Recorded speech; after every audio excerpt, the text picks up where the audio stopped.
நம்ம இப்போது active brooder on பண்ணியாச்சு. தெர்மோஸ்டாட் கனெக்ட் பண்ணது கரெக்டாக 33.5 ஹீட் இருக்குது உள்ள.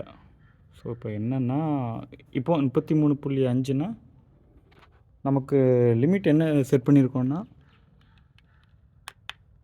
32.2லேருந்து 35.0 இதுக்குள்ளே ஹீட்டு மெயின்டைன் ஆகணும்னு செட் பண்ணியிருக்கோம். ஸோ அதனால் கரெக்டாக இப்போ சிஸ்டம் என்ன பண்ணுதுன்னா, ஸோ 35க்கு மேலே போகும்போது ஆட்டோ கட் ஆஃப் ஆகி ஆஃப் ஆகிரும்.